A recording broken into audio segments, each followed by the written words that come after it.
وَمَن يُعَظِّمْ شَعَائِرَ اللَّهِ فَإِنَّهَا مِن تَقْوَى الْقُلُوبِ، کہ جو اللہ کی نشانیوں کی تعظیم کرے گا تو یہ تعظیم کرنا بظاہر ان اشیاء کی تعظیم، ان کی عظمت کا اعلان اپنی زبان حال سے کر رہا ہوگا، لیکن رب تعالیٰ نے فرمایا ایسے بندے کے بارے میں جان لو کہ اس کا دل پرہیزگار ہے، اس کے دل کے تقوی، اس کے دل کے متقی ہونے کی یہ نشانی۔ فَإِنَّهَا مِن تَقْوَى الْقُلُوبِ وَمَن يُعَظِّمْ شَعَائِرَ اللَّهِ فَإِنَّهَا مِن تَقْوَى الْقُلُوبِ، جو اللہ کے شاعر اس کی نشانیوں کی تعظیم بجا لائے گا نا، تو فرمایا جان لو اسے معمولی نہ سمجھنا، وہ بندہ وہ ہے جس کا دل متقی اور پرہیزگار ہو جائے، اور دل کا اخلاص اور تقوی ہی قابل قبول ہوتا ہے۔ حاجیوں کو یہ حکم ہے کہ وہ زیادہ راحلہ لیں، کپڑے بنا لیں مناسب مقدار کے اندر، روزی روٹی وہ اکٹھی کر لیں وہاں پہنچنے وہاں سے واپس آنے تک، اور اپنے بیوی بچوں کے گزارے کا سامان اکٹھا کریں، لیکن ان خیر الزاد التقوی، قرآن فرماتا ہے بہترین زاد راحلہ حاجیوں کے لیے بھی کیا ہے؟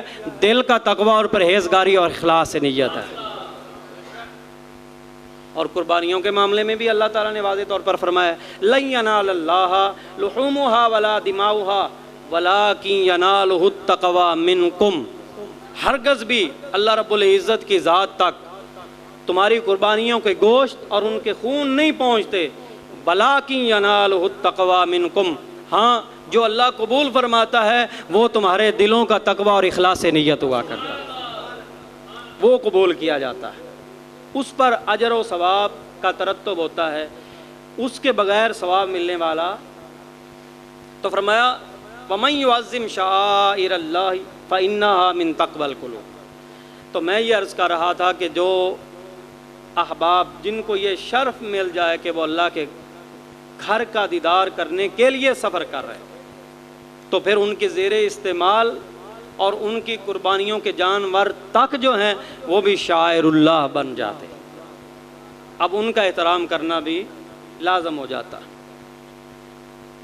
تو اللہ رب العزت کے بندوں کی نسبت سے انہیں یہ شرف ملا، بذات خود تو وہ اونٹ ہیں، اونٹنیاں ہیں، وہ گائیاں ہیں، وہ جو بھی جانور ہیں جنہیں قربان کیا جا رہا ہے بیت اللہ کی عظمت کے آگے نچھاور کیا جا رہا ہے، قربان کیا جا رہا ہے، لیکن جب نسبت ایک بندے خاص کی طرف بن گئی ہے تو وہ شے عام اب نہیں رہی ہے، وہ بھی بہت خاص بن گئی۔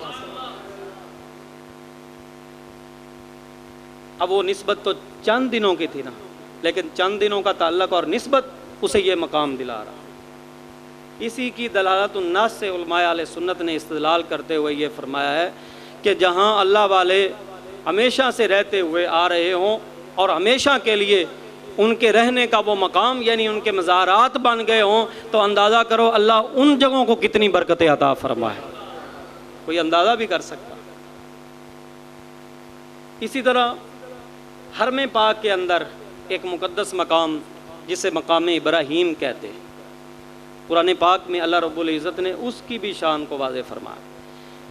حضرت عمر ابن خطاب رضی اللہ تعالیٰ عنہ، حدیث پاک سیاستہ کی ہے، اس میں یہ آتا ہے کہ حضور نبی عالم نبی رحمت صلی اللہ علیہ وآلہ وسلم بیت اللہ شریف کا طواف کر رہے تھے اور مقام ابراہیم کے پاس سے گزر جب ہوا تو وہ ہستی جن کا یہ لقب ہے الموافق رأی بالوحی والکتاب، کہ وہ ہستی جن کی رائے پر رب قرآن نازل فرما دیتا، جناب عمر ابن خطاب الموافق رأی بالوحی والکتاب، سیدنا فاروق اعظم رضی اللہ تعالیٰ عنہ نے حضور سرور عالم صلی اللہ علیہ وآلہ وسلم کے کان میں یہ سرگوشی کی لو اتخذناہ مقاما من المصلی، کاش کہ ہم اس جگہ کو اپنی جائے نماز بنا لیں، کاش کہ ہم نماز پڑھتے ہوئے اس مقام کا قرب پائیں، کاش کہ ہم خدا کو سجدہ کرتے ہوئے مقام ابراہیم علیہ السلام کے قدمین شریفین کی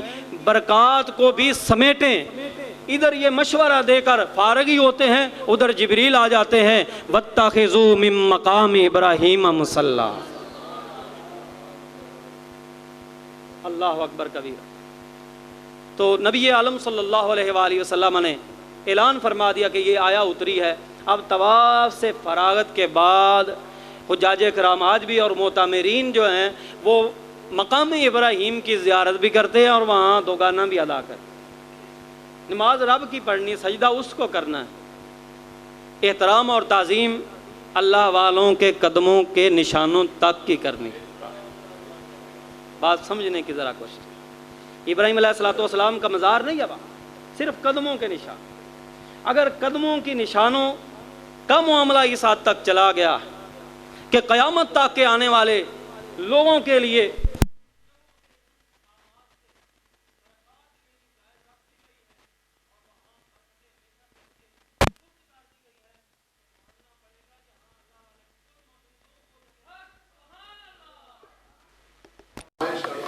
اسی آیا مقدسہ وَاتَّخِذُوا مِن مَّقَامِ إِبْرَاهِيمَ مُصَلًّى کی عبارت الناس کی دلالت الناس سے استدلال کرتے ہوئے علماء اہل سنت فرماتے ہیں اگر ابراہیم علیہ السلام کے قدموں کے نشانوں کے پاس پڑھی جانے والی نماز کی برکات کا کوئی بیان نہیں کر سکتا تو جو نماز حضور جھک کر ادا کی جائے اور کر دی جائے مسجد نبوی شریف میں آئے. اللہ اکبر کبیرہ. وہ کون سا مقام اور جگہ ہے جو امام الانبیاء صلی اللہ علیہ وآلہ وسلم کی ذات والا صفات کا مسکن اور مکان قیامت تک کے لیے، اور حضور صلی اللہ علیہ وسلم آج بھی وہاں زندہ ہیں. یعنی امت کے سارے اختلاف یہاں ہم تو یہاں سے بھی مانتے ہیں، ہم پڑھیں گے تو آقا سن سکتے ہیں، ہمارا اہل سنت و جماعت کا ہی. لیکن کچھ حضرات یہ ہیں کہ وہ کہتے ہیں یہاں سے نہیں سنتے وہاں سنتے ہیں، تو زندہ تو وہ بھی مان گئے، زندگی کا اقرار تو کر لیا. لیکن جو اللہ وہاں سنانے پر قادر ہے، ہمارا ایمان ہے کہ یہاں سے بھی سنانے پر قادر. سنانا تو اللہ نہیں. اِنَّكَ لَا تُسْمِعُ الْمَوْتَى، بے شک اے حبیب آپ مردوں کو نہیں سنا سکتے. بھئی ہم کب کہتے ہیں بھی آپ سناتے ہیں یا ہم سناتے ہیں؟ ہمارا بھی یہ اعتقاد یہ ہے، کان اگر ہیں بھی اللہ چاہے تو نہیں سن سکتے. یہ ہمارا یقین ہے کامل اس بات پر. بحمد تعالی ہم موحد ہیں. یہ جو کان ہیں یا آنکھیں ہیں یا زبان کا کام چکھنا ہے، رب چاہے تو نہیں چکھ سکتے. آگ کا کام جلانا ہے، لیکن جب وہ فرماتا ہے قُلْنَا يَا نَارُ كُونِي بَرْدًا وَسَلَامًا عَلَىٰ إِبْرَاهِيمَ،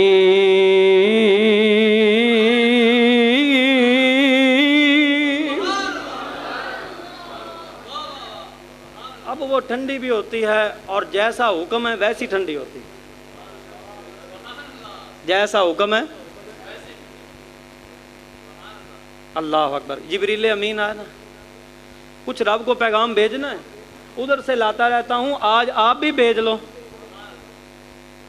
تو ابراہیم علیہ السلام نے آپ نے فرمایا جانتا ہے وہ میرا رب جلیل، جانتا ہے وہ میرا رب جلیل، آگ میں پڑتا ہے اب اس کا خلیل.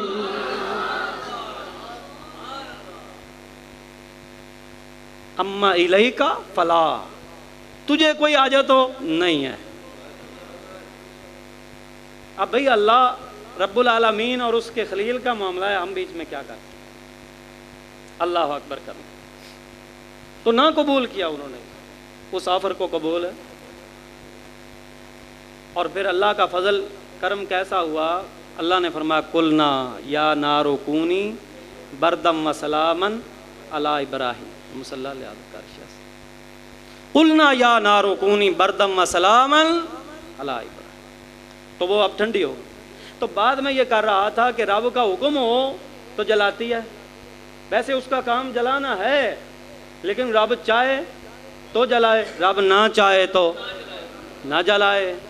بھئی یہ کیا بات ہوئی کہ یہاں سے کہہ لو کہ نبی سنتے ہیں تو شرک ہوگا، وہاں ہو تو پھر نہیں شرک ہوگا. سنانا جب وہاں سے یہاں سے ہر مکان سے جب سنانا اللہ نے ہے تو پھر وہ جہاں سے چاہے سنا سکتا ہے۔ اور یہ تو بات بہت معاملہ عجیب ہو گیا ہے، جہاں کان ہوتے ہی نہیں ہیں رب چاہے تو وہاں بھی سنا دیتا ہے۔ بھائی قرآن پڑھو، ابھی میں نے پڑھا ہے، اللہ نے فرمایا یا نارو، اے آگ، بتا آگ کے کون سے کان ہوتے ہیں؟ بولو جنہیں سمجھ آئی ہے۔ بھائی آگ کے کان کسی نے دیکھے ہیں؟ آگ کی قوت بصارت کسی نے دیکھی ہے؟ اس کی فہم و فراز کیا اس کی حیثیت اور حقیقت ہے؟ اللہ ہی جانتا ہے۔ ہاں جو نہیں سن سکتے وہ انہیں بھی سنا سکتا ہے، جن کا اعلان یہ ہے انی ارا ما لا ترون واسمع ما لا تسمعون۔ صحیح بخاری کی حدیث ہے، آقا فرماتے ہیں مجھے آمنا سمجھنا، جو تم نہیں دیکھ سکتے میں مصطفیٰ وہ بھی دیکھ سکتا ہوں، جو تم نہیں سن سکتے میں وہ بھی سن سکتا ہوں۔ کمال ہو۔ آگ جو سن نہیں، ہم سارے کہتے ہیں آگ نہیں سن سکتی، رب چاہے تو سن سکتی۔ ہائے ہائے، جنہیں رب نے بنا کر ہی کمال کا بھیجا ہے۔ میں وہ کچھ بھی دیکھ سکتا ہوں جو تم، حدیث بخاری شریف کی میں وہ کچھ بھی دیکھ سکتا ہوں جو تم، میں وہ کچھ بھی سن سکتا ہوں جو تم۔ تو بھائی ہم دور سے نہ سنتے ہوں تو اپنے آپ پر قیاس نبیوں کو کیوں کر رہا؟ اپنے آپ پر کیوں قیاس؟ تو کمزور ہے، میں کمزور ہوں، سارے کمزور ہیں، لیکن انبیاء وہ ہیں جن کو اللہ نے طاقت عطا فرمائی۔ کارے پاکارا کیا سز خود مگیر، مولانا رومی علیہ الرحمہ نے یہی سمجھایا ہے۔ کارے پاکارا کیا سز خود مگیر، گرچہ ہستن در نوشتن شیر و شیر۔ کمال ہو گیا، شیر اور شیر ایک جیسے ہوتے ہیں؟ شیر وہ ہوتا ہے جسے ہم کھا جاتے ہیں، شیر وہ ہوتا ہے اگر اس کا بس چلے تو وہ ہمیں کھا جاتا ہے۔ حالانکہ لکھنے میں شیر اور شیر بولو سارے، یعنی کمال کے فلسفی شاعر حضرت علامہ جلال الدین رومی رحمہ اللہ، علامہ اقبال کے بھی استاد ہے بھائی، انہوں نے بھی فلسفہ ان سے لیا ہے اور وہ یہ فلسفہ بیان کر رہے ہیں۔ وہ لکھنے میں جو چیز ایک جیسی دکھتی ہے حقیقت میں ایک جیسی نہ سمجھ لینا۔ دکھنے میں ہر انسان کی دو آنکھیں ہوں گی، دو ہاتھ ہوں گے، دو پاؤں ہوں گے، دو کان ہوں گے، دکھنے میں ہر انسان ایک جیسا ہو سکتا ہے، لیکن حقیقت یہ ہے کہ مدینے کے تاجدار اپنے صحابہ کو فرماتے ہیں ایوکم مثلی، سارے دم بخود ہو جاتے ہیں۔ ابوبکر صدیق کی جرأت نہیں کہہ دے میری بھی دو آنکھیں ہیں آپ کی بھی دو آنکھیں ہیں، میرے بھی دو ہاتھ ہیں آپ کے بھی دو ہاتھ ہیں، میرے بھی دو پاؤں ہیں آپ کے بھی دو پاؤں ہیں، میں بھی انسان بچے میرے بھی ہیں کھاتے پیتے جیسے آپ میں بھی، لہذا ایک ہی جیسے ہیں۔ عمر بن خطاب نے بھی یہ جرأت نہ کی، عثمان غنی ذوالنورین نے بھی یہ جرأت نہ کی، مولا مشکل کشا شیر خدا نے بھی یہ جرأت نہ کی، ابن عمر نے نہیں کی ہے، عبداللہ بن زبیر نے نہیں کی ہے، عبداللہ بن مسعود نے نہیں کی ہے، طلحہ نے نہیں کی ہے، ارے سعد بن وقاص نے نہیں کی ہے، سعید بن زید نے یہ جرأت نہیں کی ہے، طلحہ نے یہ جرأت نہیں کی ہے، سلمان فارسی نے یہ جرأت نہیں کی ہے، تو آج کا ملا یہ جرأت کیسے کر سکتا ہے کہ نبی ہمارے جیسے ہے یا ہم نبی جیسے ہو؟ ہوش کے ناخن لو کدھر جا رہے ہو؟ صحابہ تو خاموش ہو گئے، آپ نے فرمایا ایوکم مثلی، تو ہر کوئی ہاتھ کھڑا کر دیتا۔ اگر آج کے لفنگوں والا کوئی نعوذ باللہ ایسا کوئی عقیدہ ہوتا تو پھر سارے ہاتھ کھڑا کرتے، لیکن نہیں، انہیں پتہ ہے قل انما انا بشر مثلکم کا مطلب کیا ہوتا ہے، انہیں پتہ ہے، انہیں نہیں پتہ، انہیں پتہ تھا کہ انا بشر مثلکم کا مطلب کیا ہوتا ہے، انہیں پتہ تھا۔ انہیں پتہ کیسے تھا؟ وہ یہی آیات سن رہے تھے وَاتَّخِذُوا مِن مَّقَامِ ابراہیم مصلی، تو پھر عقل ان کا کام کر رہا تھا، ان کا نہیں کر رہا ہے، ان کا کام کر رہا تھا۔ وہ سمجھ گئے جن کے قدموں کے نشانوں کے برابر کوئی نہیں ہو سکتا، بتا ان کی ذات کا مقابلہ کون کر سکتا ہے؟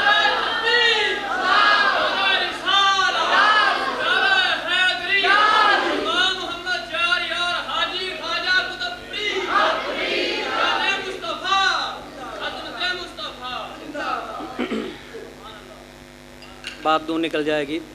ایک ہے مقام ابراہیم، ایک ہے رکن یمانی۔ صحابہ بیان کرتے ہیں حضور علیہ السلام، حضرت عبداللہ ابن عمر کو کسی نے دیکھا کہ وہ بھیڑ کر رہا ہے، جلدی کر رہے تھے، دوڑ کر جاگ رہے تھے. تو کسی نے پوچھا ابن عمر رضی اللہ عنہما، سب کہو عنہما، باپ بھی صحابی ہے بیٹے بھی صحابی، لیکن ابو بکر صدیق وہ ذات ہے، دادا بھی صحابی ہے بیٹا بھی صحابی، ان کا بیٹا بھی، آگے ان کا بیٹا بھی صحابی ہے. 4 نسلیں جن کی اسلام میں آئی ہیں اسے ابو بکر صدیق کہا جاتا ہے. تو کسی نے کہا آپ اس طرح کیوں کر رہے ہیں؟ تو انہوں نے کہا میں نے رسول اللہ صلی اللہ علیہ وسلم کو ان جگہوں کی تعظیم کرتے دیکھا. اور ان کے باپ حضرت عمر بن خطاب، ان کی بھی سن لو. آپ بلند آواز سے کہہ رہے تھے حجر اسود کو مخاطب ہو کر، انک حجر لا تضر ولا تنفع، تو پتھر ہے، نہ بذات خود کسی کو نفع دے سکتا ہے نہ کسی کا نقصان کر سکتا. وَلَٰكِنِّي رَأَيْتُ رسول اللہ صلی اللہ علیہ وسلم بِكَ حَفِيًّا، تو کچھ نہیں کر سکتا لیکن میں نے رسول اللہ صلی اللہ علیہ وسلم کو دیکھا ہے وہ تیرے اوپر بڑے مہربان تھے. اور حضور علیہ السلام کیوں مہربان تھے بھائی یہ بھی پتہ کر لو. فرمایا ان الحجر والیاقوت، ان الحجر والمقام یاقوتتان من یواقیت الجنہ تمس اللہ تعالی نورہما ولو لم یتمس نورہما لأضاء ما بین المشرق والمغرب، او کما قال رسول اللہ صلی اللہ علیہ وسلم. فرمایا یہ رکن اور یہ مقام ابراہیم تک کا ایریا، حجر اسود رکن، یہ 2 پتھر ہیں لیکن یہ جنت کے پتھر ہیں، یاقوتی پتھر ہے اور جنت کے یاقوتی پتھر. قرآن کی کسی آیت میں تو یہ نہیں ملتا ہے، قرآن میں تو صرف اتنا ہی ملتا ہے وَاتَّخِذُوا مِن مَّقَامِ إِبْرَاهِيمَ مُصَلًّى وَلْيَطَّوَّفُوا بِالْبَيْتِ الْعَتِيقِ. تو سارا گھر ہی بابرکت ہے بھائی، اس میں کون سی بات. لیکن حضور فرماتے ہیں اس گھر کے 2 پہلو نہایت مبارک ہیں، کیونکہ ان 2 پہلوؤں پر 2 پتھر ہیں جو جنت کے یاقوتی پتھر. فرمایا حضور علیہ السلام نے اللہ نے ان کے نور کو چھپا دیا ہے، اگر اللہ ان کے نور کو ظاہر کر دے تو کیا ہوگا؟ فرمایا لأضاء ما بین المشرق والمغرب. تو یہ علاقہ مکہ کیا، مکہ کی آس پاس کی وادیاں کیا، پورا سعودی عربیہ کیا، فرمایا لأضاء ما بین المشرق والمغرب، مشرق سے لے کر مغرب تک کو روشن کرنے کے لیے یہ 2 پتھر ہی کافی ہے. یہ 2 پتھر مشارق و مغارب کو روشن کرنے کے لیے لأضاء، حضور علیہ السلام البتہ چمک جاتا، روشن ہو جاتا وہ ایریا جو مشرق و مغرب کے درمیان ہے ان 2 پتھروں کی برکت سے. تو پھر ماننا پڑے گا خدا اگر اپنے حبیب کے نور کو ظاہر کر دے، وہ بھی تو مستور ہے. حدیث میں پڑھتا ہوں فرمایا جمالی مستور ان اعین الناس غیرۃ من اللہ عز وجل لو ظہر لفعل الناس اکثر مما فعلوا حین رأوا یوسف او کما قال رسول اللہ صلی اللہ علیہ وسلم. فرمایا مجھے عام نہ سمجھنا، میرے نور کو اللہ نے چھپا کر بشری لبادے میں دنیا میں بھیج دیا ہے، اگر اللہ ظاہر کر دے تو کیا ہوگا؟ وہ معاملہ منظر ظاہر ہو جائے گا جو یوسف علیہ السلام کو دیکھ کر بھی لوگوں نے نہ کیا تھا. ان عورتوں نے تو ہاتھ کاٹے تھے، یہاں لوگ جانوں کے نذرانے دیتے ہوئے دیکھا، اور وہ بھی کس پر؟ حسن یوسف پہ کٹی مصر میں انگشتے زنا، سر کٹاتے ہیں تیرے نام پہ مردانے. اگر محمد کریم صلی اللہ علیہ وسلم کی ذات کے جلوے ظاہر ہو جائیں تو بتا پھر کیا ہوگا؟ تو جامی الہرامہ لکھتے مولانا، جامی الہرامہ لکھتے آئے خائے بے پردہ ہا جو آمد شور قیامت شد ایاں، بے پردہ گر آئی بروں سوزد ہما کونو مکان. با پردہ ہا جو آمد شور قیامت شد ایاں. ابھی تو آپ پردوں میں آئے ہیں، پردوں میں آ کر اس طرح کے جلوے دکھا رہے ہیں کہ لوگ اپنی نسلوں کو کٹوانے کے لیے تیار ہیں، اپنے بیوی بچے جان و مال سب قربان کرنے کے لیے تیار ہو گئے ہیں. بے پردہ ہاچو آمد، اگر بے پردہ آ جائے تو پھر کیا ہو؟ سوزد ہما قوموں کا مکان، لگتا ہے کہ یہ زمین و آسمان اپنی حید کھو دیں گے، یہ زمین جل کر راکھ ہو جائے، یہ آسمان جل کر راکھ.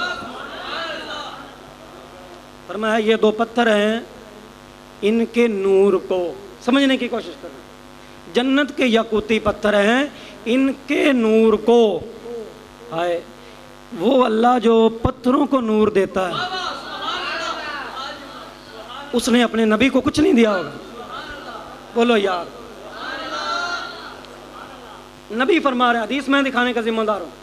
طمس اللہ تعالی نورہما، اللہ نے ان کے نور کو چھپا دیا ہے. نورہما، ان دو پتھروں کے نور کو. تو پتھروں کا نور اگر کہنا حدیث سے جائز ہے تو نبی کا نور کہنا.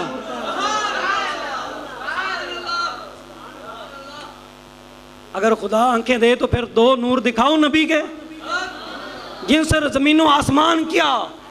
قیامت کا دن ہوگا، جنت عرض کرے گی، مولا جنت اللہ کے حضور عرض کرے گی، خدایا تو نے میرے سے وعدہ نہیں کیا تھا میں تجھے چمک دمک آب و تاب اور زینت بخش دوں گا. اللہ فرمائے گا یہ لے، حسن لے لے، حسین لے لے، میرے نبی کے نواسے لے لے، تجھے زینت بھی مل جائے گی، تجھے نور بھی مل جائے گا.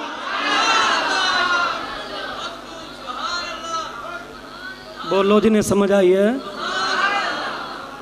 فرمایا یہ پتھر ہیں، پتھر ہیں لیکن ان کا نور بھی ہے.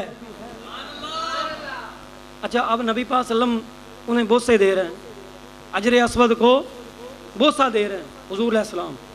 اور جب اس کی رنگت سیاہی مائل دیکھی نا تو فرمایا یہ پتھر جنتی پتھر ہے اور یہ دودھ سے زیادہ سفید تھا. یہ پتھر دودھ سے زیادہ سفید تھا. پھر کیا ہوا؟ فرمایا اس کو بنی آدم کے گناہوں نے سیاہ کر دیا. اس کو بنی آدم کے گناہوں نے سیاہ کر دیا ہے. یعنی جو ہے سیاہ انہوں نے سیاہ ہی کرنا ہے. نہیں سمجھ آئی؟ جو سیاہ ہیں انہوں نے سیاہی پھیلانی، انہوں نے سیاہ کرنا ہے. لیکن وہ چونکہ اندر سے سفید ہے اس لیے اس کا اثر یہ ہوتا ہے جو گناہوں بھرا سیاہ آتا ہے یہ سیاہی اس کی لے لیتا ہے، اپنی سفیدی دے دیتا ہے. اپنی سفیدی اسے گناہوں سے پاک جو بندہ گناہوں سے پاک ہوا تو سفید دھوئے کپڑے کی طرح سفید، لیکن وہ سیاہی خود قبول کرتا ہے، سفیدی آگے منتقل کرتا ہے. لیکن وَيُزَكِّيهِمْ اس کے لیے نہیں آیا. بولو جنہیں سمجھ آئی. يُعَلِّمُهُمُ الْكِتَابَ وَالْحِكْمَةَ وَيُزَكِّيهِمْ کسی پتھر کے لیے نہیں آیا، حجر اسود کے لیے بھی نہیں آیا، وہ امام الانبیاء حسنین کے نانے کے لیے آیا. سنو، نبی پاک صلی اللہ علیہ وسلم نے اسے بوسہ دیا، جنت سے آیا، نبی پاک صلی اللہ علیہ وسلم نے اسے بوسہ دیا. اور یہ تمہیں پتہ ہونا چاہیے جنت کی ہر نعمت، دنیا کی ہر نعمت، آخرت کی ہر نعمت یہ صدقہ مصطفیٰ کریم صلی اللہ علیہ وسلم کا ہے. ماننا پڑے گا حجر اسود کا نور بھی نبی کا صدقہ ہے، اس کا شفیع بننا بھی نبی کا صدقہ ہے، اس کا گناہوں سے پاک کرنا بھی نبی کا صدقہ ہے. جس کے صدقے لیتے ہوئے حجر اسود ساروں کے گناہ چوس لیتا ہے. بتاؤ اس نبی الانبیاء کی شان کا. حجر اسود پتھر ہے، پتھر نور بھی رکھتا ہے، کچھ کر بھی رہا ہے. بولو جنہیں سمجھ آئیے. پتھر کچھ کر رہا ہے کہ نہیں کر رہا؟ ابھی میں نے حدیث پڑھی ہے، پتھر کر رہا ہے. اوے پتھر کر رہا ہے، پتھر کچھ نہ کچھ کر رہا ہے. تو کہتا تھا پتھر کچھ نہیں کرتا. یہ مزارات اولیاء یہ پتھر ہیں، یہ بتیں ہیں پتھر ہیں، پتھر کچھ نہیں کر سکتے. تو حدیث سے ہم نے دکھا دیا ہے رب چاہے تو پتھر بھی بہت کچھ کر سکتا. اوے پتھر پتھر ہی ہے. پوچھ لے فتویٰ لیا کسی سے، حجر اسود کو ایک طرف رکھا جائے، ایک مومن کامل کو ایک طرف رکھا جائے اور فتویٰ لگا کون اس سے اعلیٰ ہوگا، کس کی شان زیادہ ہے، کون افضل ہے؟ ذرا بتانا، بتا حجر اسود افضل ہے یا مومن کامل کا دل افضل ہے؟ تو فتویٰ یہی ہوگا کہ جو سرکار کا کلمہ پڑھ کے ایمان کامل کر گیا ہے اس کا شان اس سے بھی زیادہ. وہ پتھر ہو کر کچھ کر رہا ہے، تو جو پتھر سے بھی زیادہ اشرف المخلوقات انسان، اور پھر مومن کامل، اور پھر ولی اللہ، اور مقام غوثیت و قطبیت، اور مقام صدیقیت، اور مقام شہداء، اور مقام انبیاء، اور مقام سید الانبیاء۔ اللہ رب العزت ہمیں سمجھ کی توفیق عطا فرمائے۔ اللہ چاہے تو بے جان چیزیں بھی کچھ کر سکتی ہیں، یہ ایمان لے آؤ، کیونکہ قرآن سے بھی ثابت ہے اور نبی کے فرمان سے بھی۔